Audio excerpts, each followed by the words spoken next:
Okay, so picture this. You're at your go-to burger place, about to bite into a juicy burger. But right as you're reaching for it, you hear there's a massive ground beef recall. And it turns out your burger might have some unwanted guests, E. coli bacteria.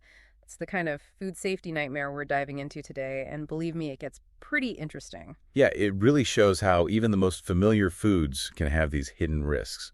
So we're going to break down what happened with this recall and, more importantly, what it means for you. All right, so let's set the scene. It's November 2024. Wolverine Packing Co., a major meatpacking company in Detroit, they issue a recall of over 167,000 pounds of ground beef.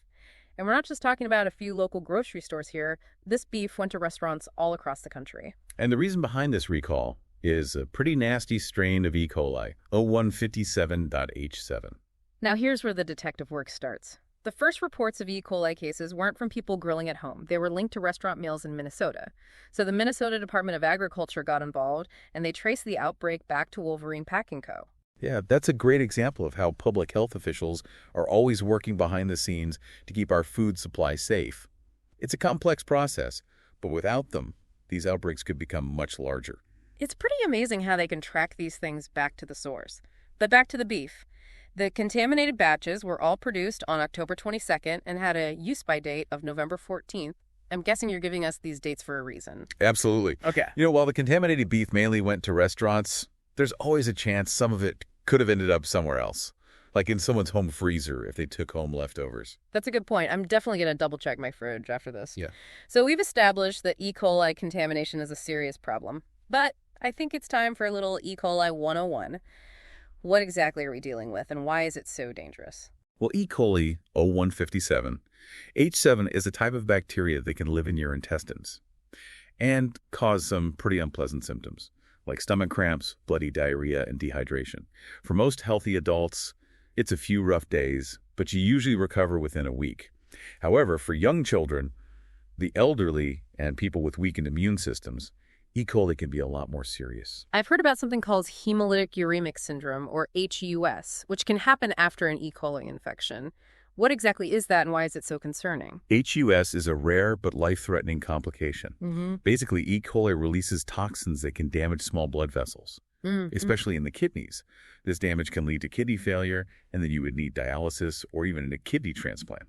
Wow, I had no idea it could be that serious. That definitely puts things into perspective. So where does Wolverine Packing Co. fit into all of this? How are they responding to this outbreak? Well, they've been cooperating with the FSIS investigation, which is a good sign. They're also doing their own internal audits to figure out how the contamination happened and how to prevent it from happening again. That seems like the standard response. But is it enough? What are other companies doing to prevent E. coli outbreaks before they happen? Are there any new approaches out there that Wolverine Packing Co. should be looking at? That's a great question. Some companies are using new technologies like blockchain to track their products from farm to table. Imagine being able to scan a package of ground beef and immediately see its entire journey, including every single step of the processing and distribution process. Wait, that's a thing? That sounds like something out of a sci-fi movie. It's becoming more and more real.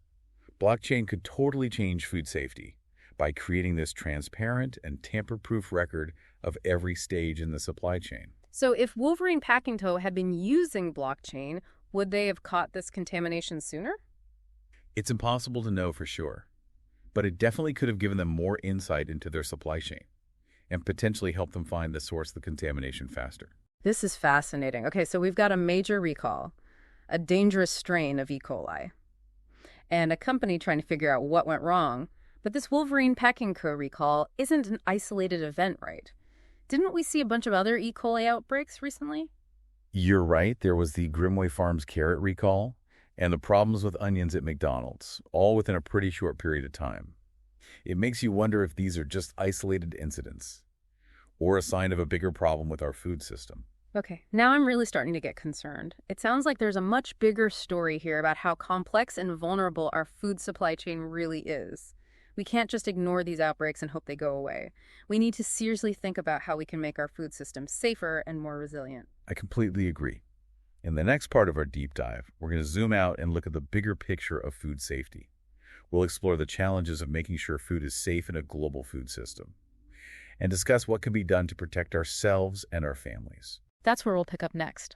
We'll be back after a quick break to dive into the world of food safety. and see if we can find some solutions to this growing problem. Okay, so we've uncovered some pretty unsettling things about our food system. But before we all freak out and never eat again, let's talk about what we can do to protect ourselves. Because we gotta eat right. For sure. And while there are some risks, there are also practical steps you can take to really reduce your chances of getting sick from E. coli. The good news is a lot of it is just common sense and good hygiene. Okay, I'm all ears. Give me the tips. First things first, cook that ground beef all the way through. We're talking 160 degrees Fahrenheit internally. No exceptions. 160 degrees, got it. But how can I be sure it's actually reached that temperature? Just looking at it seems kind of risky, even for someone who cooks a lot like me. You're right, you can't just rely on what you see. A meat thermometer is going to be your best friend here. It takes out the guesswork and gives you peace of mind. Meat thermometer, it's like a superpower for safe cooking. What else can we do besides cooking the meat thoroughly? Preventing cross-contamination is super important. Think about it. You're preparing raw ground beef, which could have bacteria on it, and then you use that same cutting board or knife to chop veggies for a salad that you'll eat raw. That sounds like a recipe for disaster. Exactly. The bacteria from that raw meat can easily get onto other foods.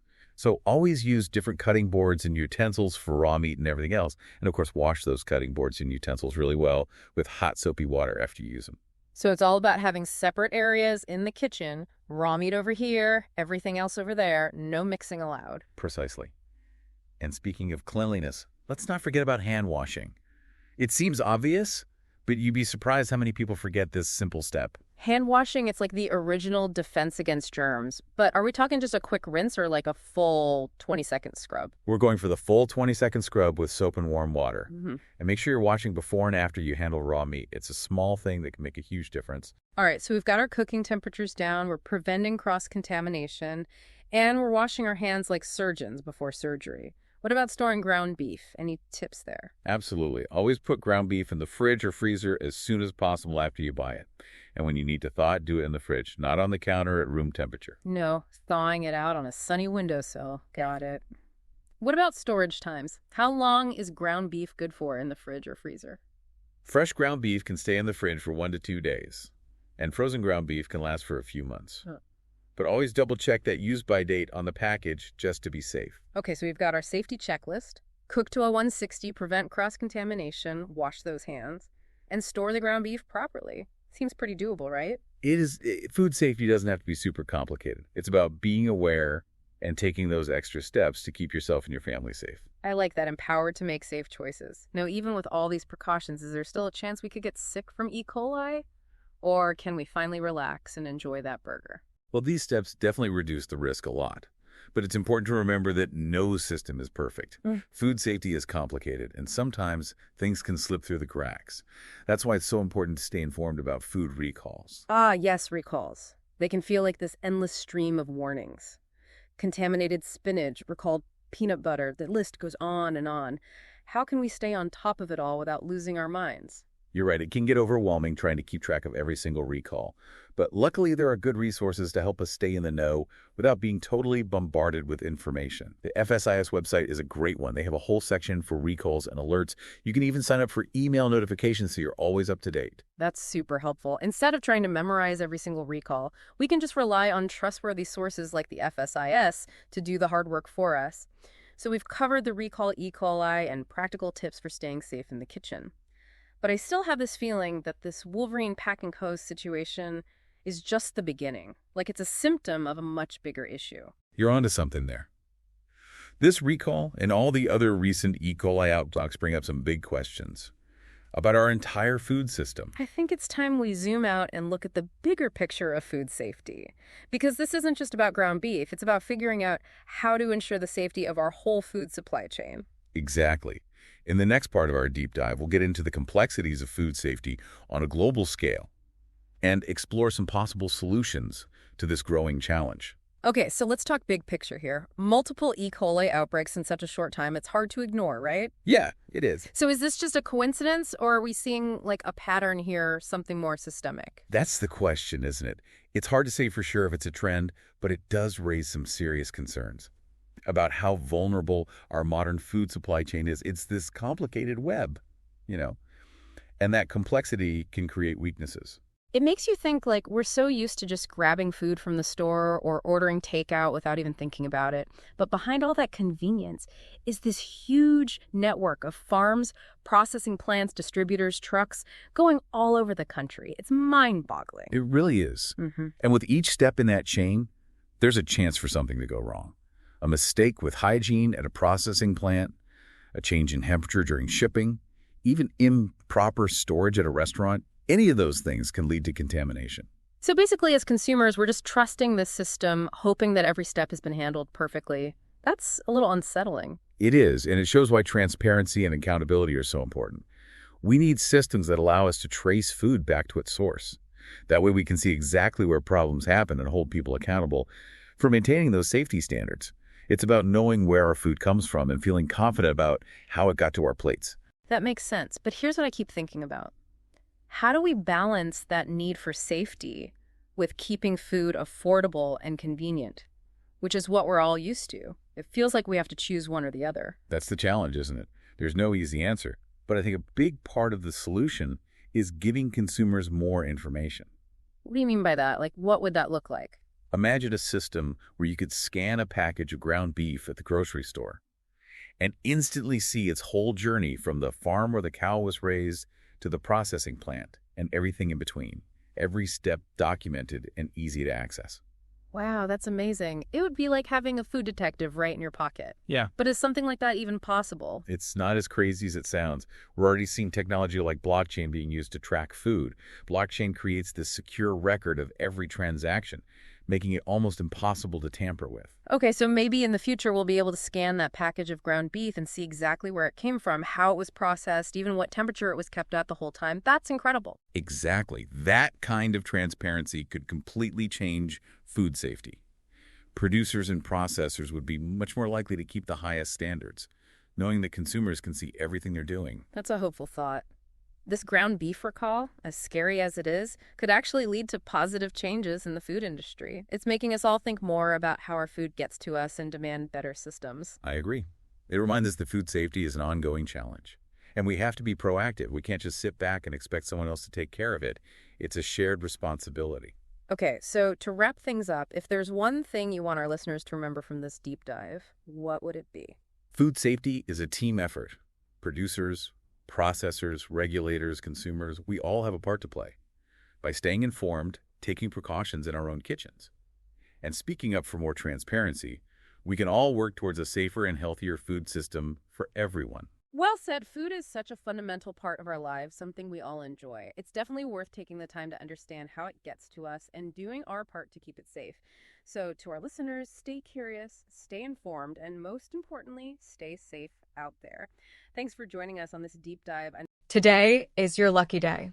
Today is the day that our $3 website works for you, paying you directly to your PayPal daily. Imagine $3 ongoing continuous payments to your PayPal account. Imagine falling asleep and waking up to $300 in your PayPal account. How would this make you feel? How could this help you? What bills could you pay? What kind of fun could you have? What does that retirement look like now? All for a one-time payment of $3. This website is DFY done for you, fully built and completely hosted, and never stops collecting payments for you. You have spent $3 on coffee on a regular, but that coffee won't help you create multiple streams of income. Click the link below.